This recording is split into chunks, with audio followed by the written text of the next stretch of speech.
Bueno, buenos días. Gracias, Ariosto, gracias al Congreso y la acogida de Orihuela en que además me ha ayudado a descubrir Orihuela mejor, porque no sabía tanta historia como la que tenía Orihuela. Es una preciosidad. Bueno, voy a ir bastante rápido porque tengo un poco menos de tiempo, pero bueno, como luego nos podemos ver, cualquier cuestión que pase acelerada, pues me la podéis preguntar. Realmente nuestra tecnología es aplicable al tratamiento propio del agua. Realmente hemos hablado mucho de contenidos relacionados con lo que es el envolvente de lo que sería la balsa como tal, pero poco a lo mejor de lo que es el contenido al cual queremos proteger, sea el agua o un lixiviado o cualquier otro elemento. No sé si he dicho, mi nombre es Ricardo Mateos y pertenecemos al grupo Sewerback dentro de lo que es la división Oxifoods, que es la parte de tratamientos. Bien, me voy a centrar bastante en lo que es el tratamiento del agua, entonces vamos a partir de tecnologías totalmente ecológicas y es importante que entendamos el problema del cual estamos partiendo para, a partir de que conocemos el problema, pues tenemos el 50% de la batalla ganada, ¿no?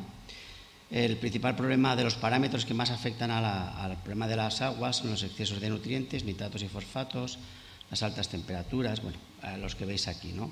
El resultado al final es lo que se llamaría técnicamente la eutrofización, que nos va a provocar pues, algas, fangos y mala calidad del agua.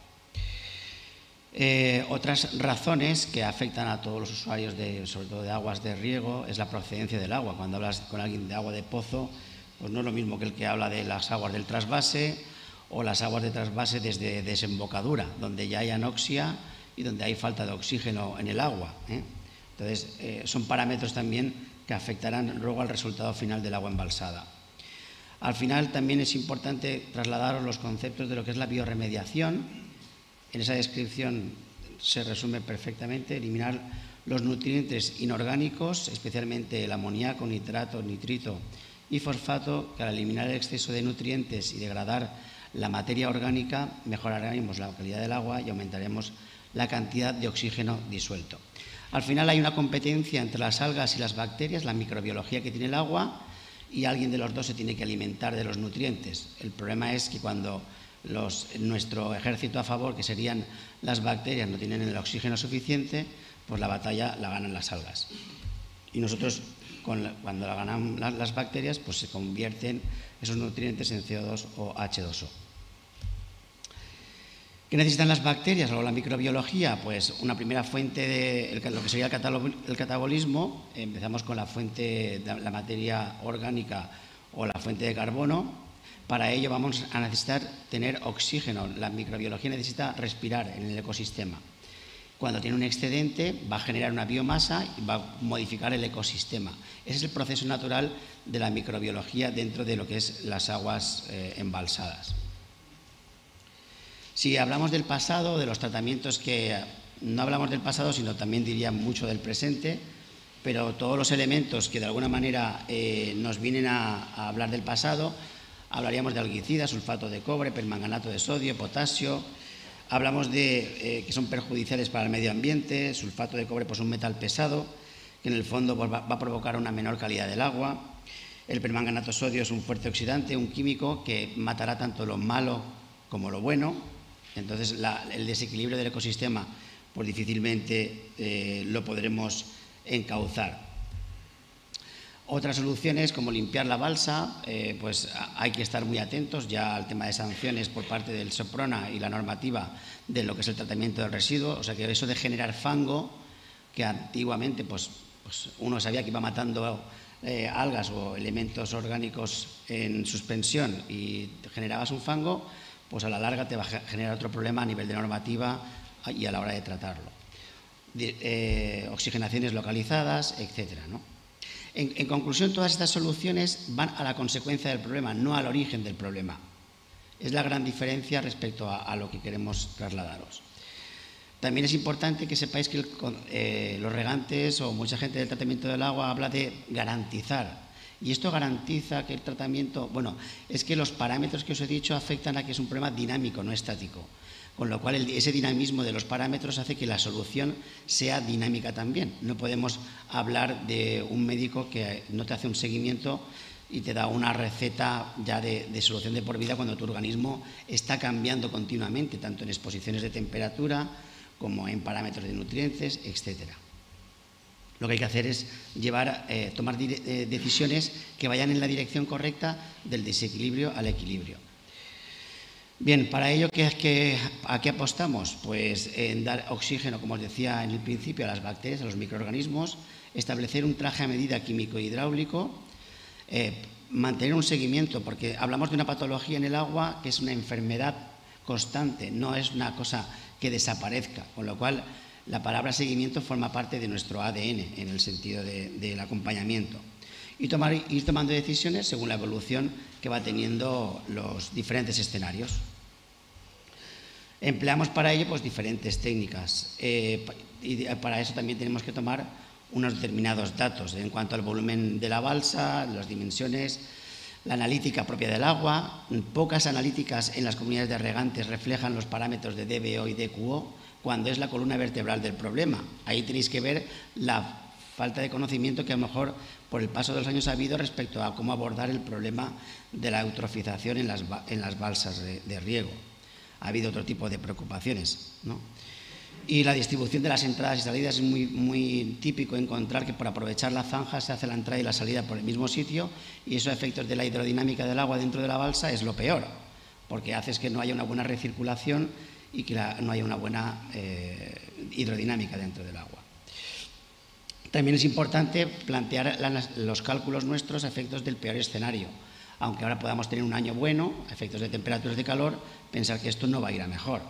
Ojalá fuera así, pero creemos que no va a ser así.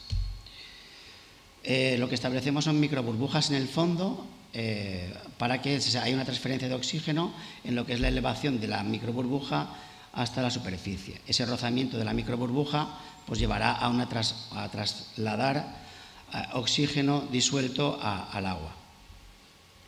Por eso es importante la velocidad de la microburbuja y las balsas a mayor profundidad mejor porque más tiempo permanecerá el rozamiento. La instalación es muy sencilla a efectos de que se establecerá un peine de unas tuberías lastradas que no hace falta vaciar la balsa ni la balsa de lixiviados o cualquier otro tipo de tratamiento que se quiera hacer y vamos a dejar caer las líneas de las tuberías para que se vayan acoplando a lo que es el tendido que hemos diseñado. Pero lo que es importante es que establecemos un todo, una zona homogénea de por igual en todo lo que es la masa del agua. Existe también la tecnología de la microburbuja por cañón, que pues, mejora la hidrodinámica y hay veces que por profundidades pues, se hace la combinación de diferentes tecnologías. Y lo que serían bacterias. Muchas veces la microbiología que tiene el agua, pues en todas las aguas no es la misma y hay veces que hay que dar refuerzos pues para que haya una población bacteriana que favorezca que el desequilibrio del ecosistema se beneficie. Bueno, pues ahí tenéis la aplicación de las bacterias que se diluyen, son de base cereal, que se activan con el agua y se disuelven dentro de lo que sería la masa en cuestión. Lo que son bacterias es importante que permanezcan al grupo 1 de la Unión Europea, que sean inocuas, que sean naturales, y nosotros tenemos especificidad, o sea, tenemos una bacteria en función de la problemática que tenemos que tratar. No es lo mismo pues, lixiviados que purines, que alpechín, fosas sépticas, compostaje, digestión anaeróbica. Tenemos también para producción de metano, para reducción de sulfuros, o sea, en función de la problemática del fluido a tratar. También hacemos tratamientos contra el mejillón cebra en lo que es especies invasoras. También existe la posibilidad de establecer barreras para cuando queremos establecer las barreras a efectos de que las algas o la materia orgánica que nos está llegando pues no se acerque a las tomas. Pueden ser barreras de cortina de oxígeno de microburbuja desde el fondo, como es el filtro GOT, o superficiales, como es con el Dinoxi. Se habla mucho de tapar a efectos de lo que es ir en contra de la evaporación, pero yo creo que tenemos que unir esfuerzos. La gente que se dedica a tapar, sea con fotovoltaicas o con lonas o con plásticos o no sé, elementos sueltos, hay que pensar en la química del agua. Hablamos mucho de la protección, pero no de la química propia del agua. Entonces, hay que pensar que al tapar la balsa tú generas una turbidez, es decir, conviertes la balsa en la noche. Evitas que el viento haga de oxigenación en la masa del agua. Siempre se da de noche, por lo tanto, no se produce la fotosíntesis. Al no producirse la fotosíntesis, habrá un mayor consumo de oxígeno disuelto en el agua. Es decir, vamos a solucionar un problema, pero químicamente, en lo que es la calidad del agua, vamos a generar otro problema. Cuando vemos los peces muertos en el Mar Menor o en las desembocaduras de río, no es porque no haya agua, es porque no hay oxígeno disuelto. Pues las plantas les ocurre lo mismo. El oxígeno disuelto forma parte de su necesidad. No solo se trata de mojar las tierras, sino que esas aguas sean de calidad. Entonces, es importante no mermar la calidad del agua con el hecho del tapado. Por eso siempre decimos que si tapas, oxigena. Ahí tenéis un ejemplo de un tendido de líneas de microburbujas en una balsa, donde a partir de una DQO se establece, y el consumo. ¿Por qué dicen a veces, no, es que este agua entra y sale, con lo cual no sé si merece la pena? Bueno, pues es justamente lo contrario. Entender que cuando entra agua con exceso de nutrientes, o sea, un agua mala, por llamarlo de alguna manera, y esa agua necesitamos, a mayor entrada de agua o mayor consumo, más oxigenación hay que darle, porque entendemos que nuestro recinto es como el filtro para darle unos parámetros adecuados, ¿no? Ahí tenéis, antes de que me lo pregunte Ariosto, pues unos precios por metro cúbico. Ya estaba preparado. Bueno, son relativos, porque pensar que yo esta balsa que os estoy mostrando la podría hacer con una línea solo. Lo importante es que el compresor y el colector estén dimensionados para los escenarios futuros. Entonces, nuestros clientes muchas veces disponen de un presupuesto, y nosotros lo que siempre les decimos es que planteen desde base lo ideal para que en el futuro puedan ir creciendo. Entonces, el número de líneas tú lo puedes ir aumentando en función de lo que creas, ¿no? O sea que eso pues es relativo, ¿eh? Pero ya os digo también que a mayor profundidad y a mayor tamaño de balsa, pues es más competitivo, porque la incidencia de compresores pues es menor.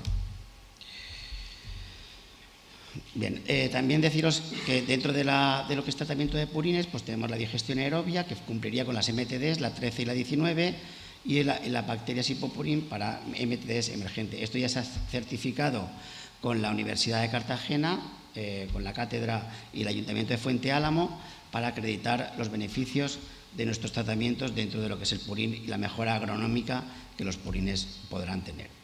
¿Qué beneficios colaterales podemos tener con la oxigenación y la bioremediación?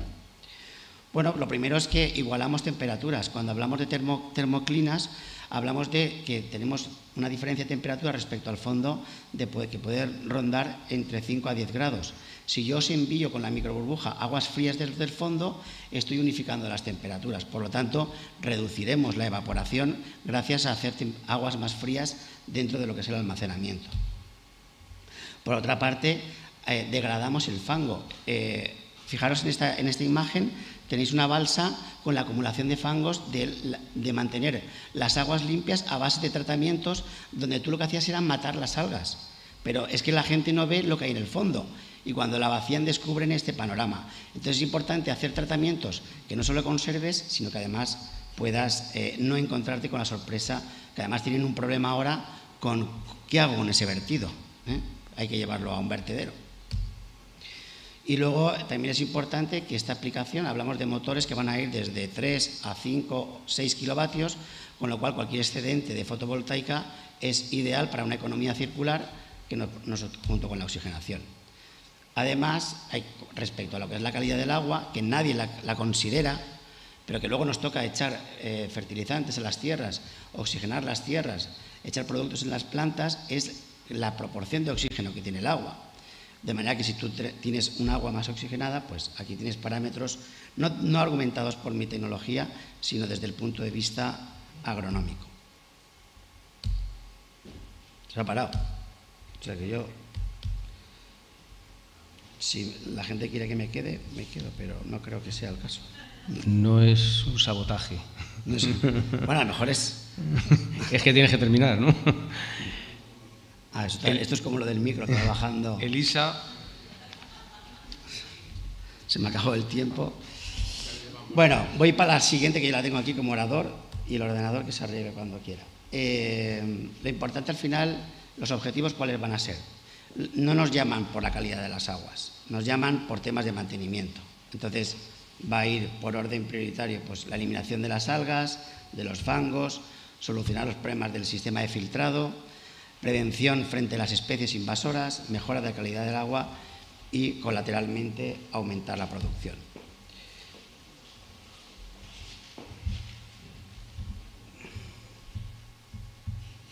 O darle un respiro. Claro, darle un respiro. Vale, pues No vamos, sé por dónde ibas. Vamos a la siguiente. Y os muestro que son 2 días ya, el pobre ordenador, pues aquí tenéis un vídeo del efecto que tienen las microburbujas en las balsas. Eso que veis así como un tendido es porque cuando la microburbuja sube la balsa, pues muchas de estas balsas son de aguas regeneradas, de depuradora, que están, por ejemplo, esta que estáis viendo funciona con placas solares y solo oxigenan los tiempos de sol, tienen ni baterías. Tenéis en Alicante, tenéis varias, tenéis en Villar, en Albaida, en Monforte. Y bueno, al final también nuestra actuación, por estar en Valencia, pues el radio de acción siempre tiene más presencia donde tiene una la sede, ¿no? Porque nos cuesta llegar más. Digamos, el Mediterráneo suele ser donde hay peores aguas, donde hay más altas temperaturas y la problemática de la eutrofización siempre es mayor. Y bueno, lo que os decía es que el viento, fijaros el efecto del viento, como al dar con la microburbuja, crea como esa especie de alfombra de oxigenación. Aquí estamos incluso luchando contra temas de E. coli, cuando hablas de agua regenerada, porque todo lo que es oxigenación pues favorece el que eso no viva bien. Bien, al final creo que no hay ninguna solución que sea mejor o peor, simplemente lo importante entendemos es que hay que tomar decisiones en la dirección correcta y todo eso que vaya sumando. Muchas gracias.